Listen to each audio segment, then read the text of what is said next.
chakachaya. Ndadzoka makadiko maZimbabwe ndimhofu. Ndangoti regerai ndichidzoka. Ndinomboona pane vamwe vane madhautsi kozoya chichi. Chakachaya zvandiri kutaura izvi handisi kunyepa. Zimbabwe yakudzoka kuvanhu. Zimbabwe yakudzoka kuvanhu. Vaya vasiri kubvuma nevasiri kubhilivha. But chandiri kuudzai nhasi. Zimbabwe yakudzoka kuvanhu. Mukuru aenda uyu. Mukuru aenda. Saka chandingangoda zvangu iyambiro kune vafana vari kutumwa. Nyangwe iyemi vemutoriro. Ndoda kuti munyatsoteerera munzwi. Zimbabwe is at a critical moment right now. It's between life and death. Saka every step that you make, you need to remember kuti mangwana unozozvimiririra. Because everyone ari kuita izvozvo. Pane muchinda wandakanzwa aiadresa mayouth kulonchi yapresident yenhingirikini achiti ticharova vanhu, tichaita sei. Izvozvo zvaakatotaura zviya, iye uya muchamuona mamhanja apfeka apologies. Iye uya aitaura uye. Pane mumwe futi wandiri kunzwa kakambotanga kutaura kakaita press conference, I don't know his name. Muchamunzwa futi. Majaji ese aya ari kuita zvekuvharira vanhu zvisiri pamutemo zviye. Muchaona vese vakapfeka maapologies. And this time around vakomana pachachemwa akomana. Pachachemwa mukadzi uya ari kubuda achitaura kuti hanzi tinouraya vanhu, tinodidi. Don't listen to that nonsense. Haikona kutombozviteerera. Chatiri kuda bedzi musiwo yokubuda kuti tipinde mumastreets. And kana tapinda mumastreets tonyatsoratidza, because we've got an unfinished business nana Chigumba vaya. We've got unfinished business nana Malaba vaya. We've got unfinished business nana Scott Sakupkanya wekuraya Pastor Masai. Pastor Masai is not related to me. Pastor Masai nyangwe dai anga ari munhu weZANU-PF. Akaurayiwa nemunhu weTriple-C. Nekuti ini chandinoita, mukabvunza advocate Nelson Chamisa vanokuudzai. Handisi munhu uye anoswera achivanzira vanhu kana tichisenza tese. Ndotomuudza. Because do you know kuti pakadedzwa maikupe paya vachinzi vakudzoka. Unodza ndakaudza president, vabvunzei president Chamisa kuti ndakavaudza kuti chii. Ndakavaudza shamwariwo ndiwo wakubuda mupati.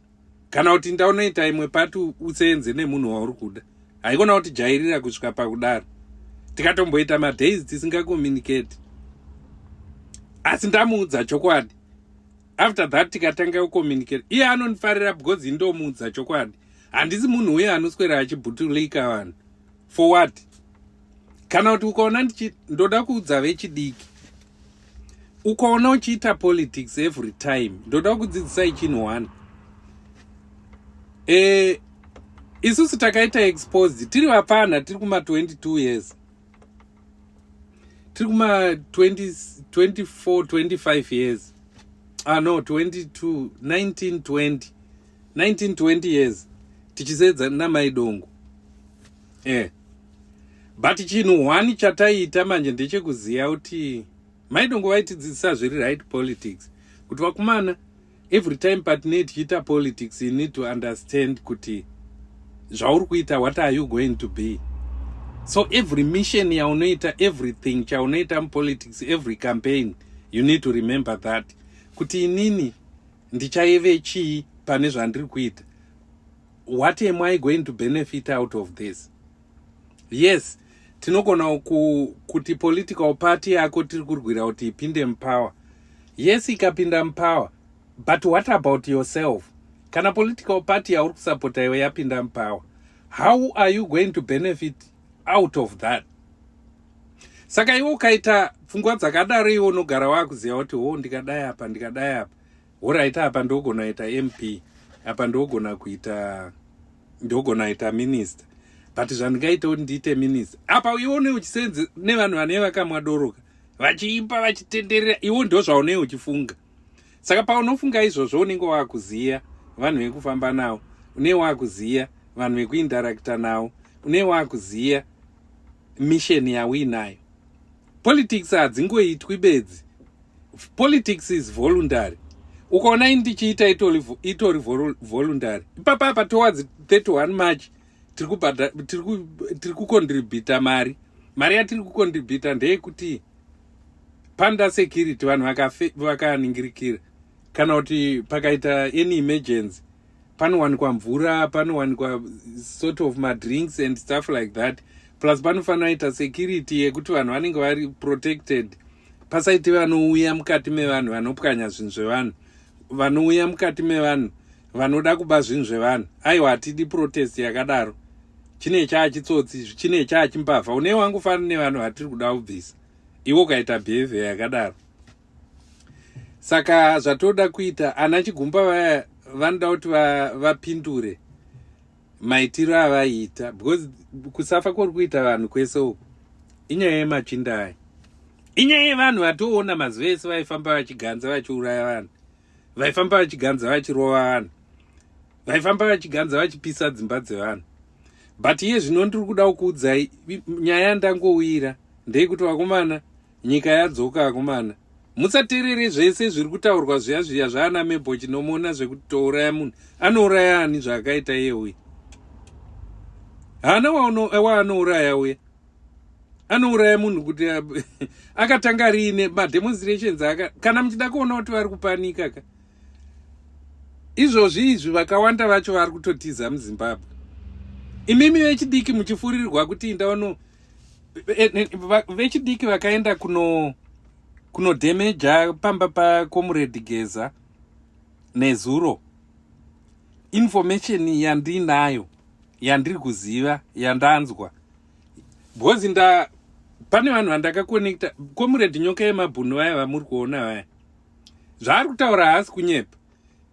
Zvaari kutaura chokwadi. Zvaari kutaura ari kutumwa nevakuru chaivo. Vamusingambofungiri imi. Saka akandikonekta nevanhu ivavo. Ndotaura navo, ndakatanga kutaura navo kubvira marumwe zuro aya. Animaona.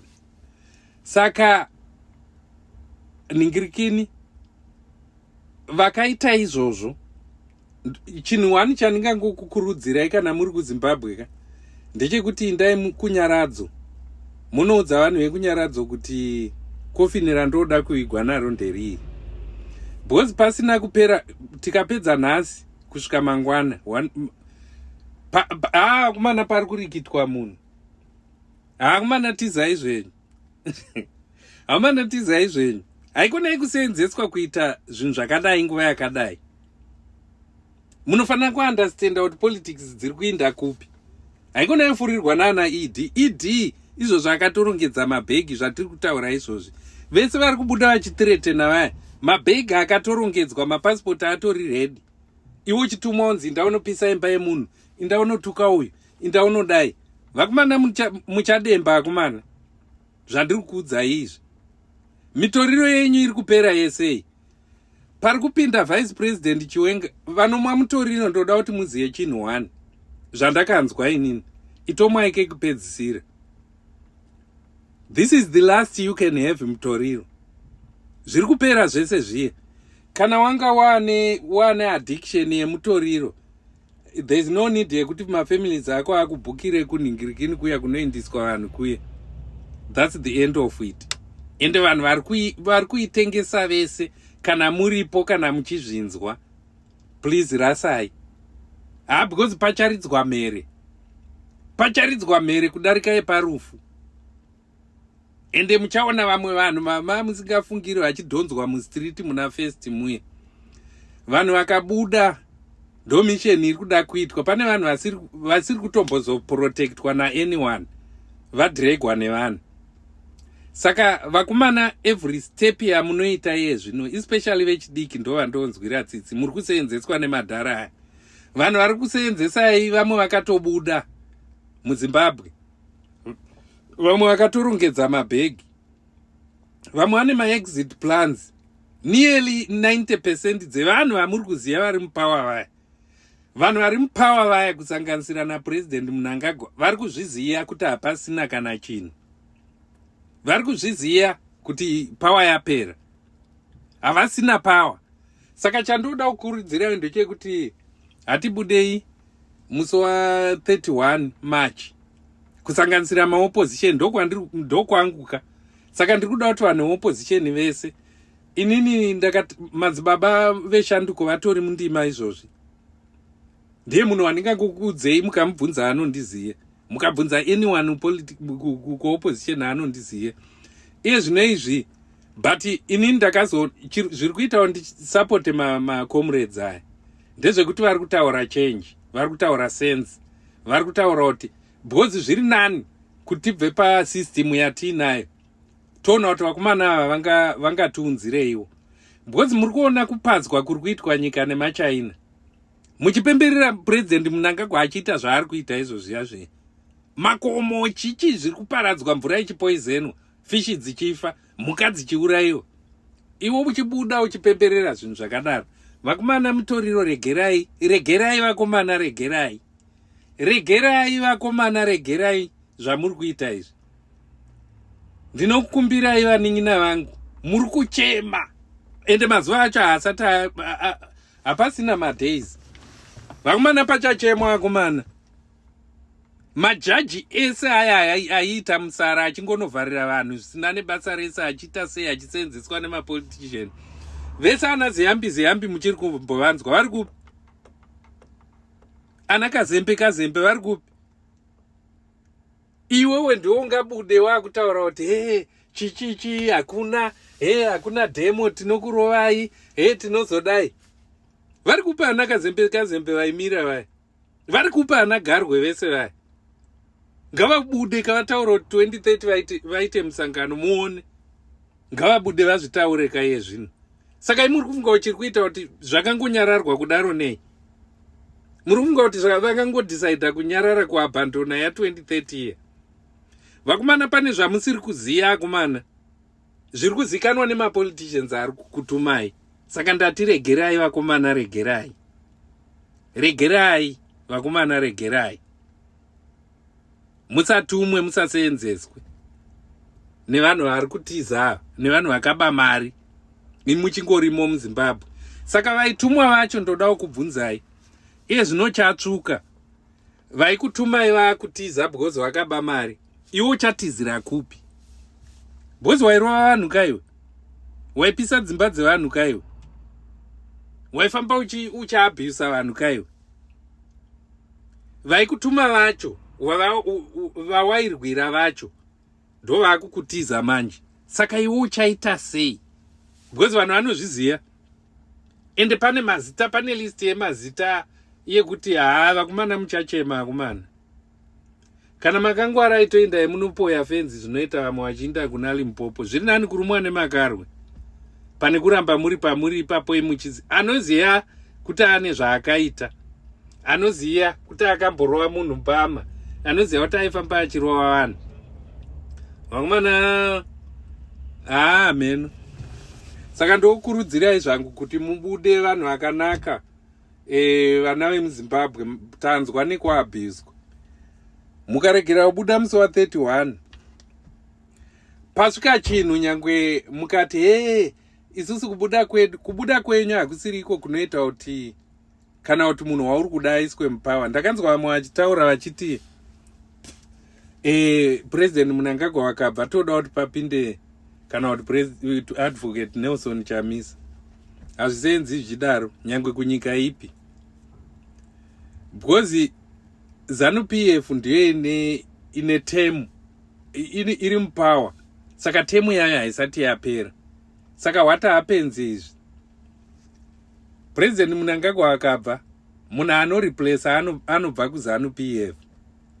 Ndo masenzera hazvo. Zvakangofanana nekuti even kuTriple C munhu anoreplace munhu abva ndeweko.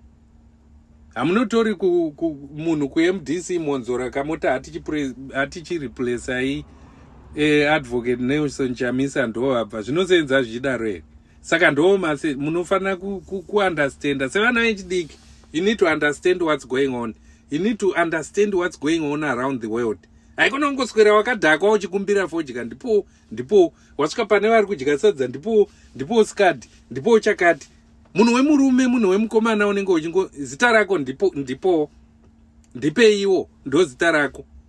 Amunyari wabva ipapo unoseenzeswa nevamwe vanhu vari kuba mari, vari kufutisa homwe dzavo, iwe uchingotenderera, hauna kana bhutsu kana nduwa hauna, kana musikana vanokurambira kuti anoonawo kuti iyi nhamwe, ndinonogara panhamo yakadaro kuti ndaita se. Ungatsvage musikana iwe uchirara pasi pebhiriji, zvinobuda here izvozvo? Saka vakomana regerai, but nyaya yandauya nayo ndeye musi wa31, nekuti nyika yadzoka kuvanhu. Nyika inzwai zvandiri kutaura, musateerere manhingirikini vanhu vanorotomoka vese kuna Facebook, kuna YouTube. Ina YouTube wini. Saka zvandiri kutaura izvi handisi kutombozviitira anything, handisi kutombozviitira kana kuti maviews, handaitomboade. For what? Handade. I'm okay. Nyangwe ndikanzi kuZimbabwe kwaita right nhasi, hamumbomboona ndichiuya ndichiti ndoda kuita MP. For what? Vanobhadharwa mari. Because ndenge ndakutarisa kuti kunoku ndotambira mari yandonopuwa kuZimbabwe imari, handiona. Saka kana ndichiita isitine shungu, do you know kuti tinodirei kuti kuZimbabwe kuite right? Mari yese yamunoona ma-US dollars aya, munoziva kuti isto atumidzira kubva kunze. Vanhu vari kudiaspora ndo vanitumidzira mari dziye. Gavhmendi yekuZimbabwe hapana kwainowana mari ye. Handimaona. Saka vanenge vachitiita sevanhu vasina basa ivo vachiziva vakunyepera kuzungaira. Zvode pakaiswa masanctions ekuti hakuna mari inobuda kune nyika dzinoidzi ichiinda kuZimbabwe, maiona kuti vanhu vaikwangwaya sei. Saka ndo nyaya iripo. Please budai mudzimba veopposition anondiziya, ndoda kutenda madzibaba veshanduko takaresponda zviri right. Vanhu vari kutorova ndima so but chakatsva. Nyika yauya, vanoda kupembera izvenyu. Zvapera vakomana.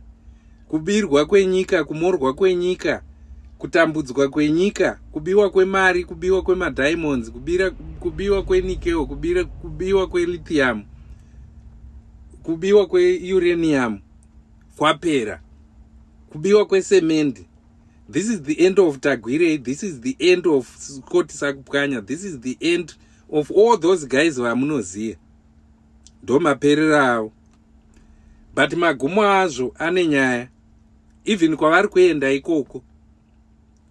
But vanhu tisi takaita kuti situation isvike pakadai, dai takabatana kubvira kudhara, Zimbabwe ingadai isina kumboita zvaikaita izvi. Hatiitei kuti nyika kana yakufamba, nyangwe ipapa pari kupinda Vice President Chiwenga, let's rally behind him, let's support him as Zimbabweans. Tiende kumberi senyika, kwete zvekuramba munhu achiti inini I'm not taking part because ndiri opposition. Tell you what, do you know kuti ndoda kukudzai example. Advocate Nelson Chamisa vanozviziva, handivavanziri nyangwe vari apa ndovaudza. Advocate Nelson Chamisa vari kurana mabusiness is doing fine. Honorable Tendai Biti is doing fine. Vese vamunoziva vaya, they are doing fine. Iwewe unenge uchiti iwe uri kusapota, ndione uchiti haina handiti chinhu kuZimbabwe because kune ZANU PF.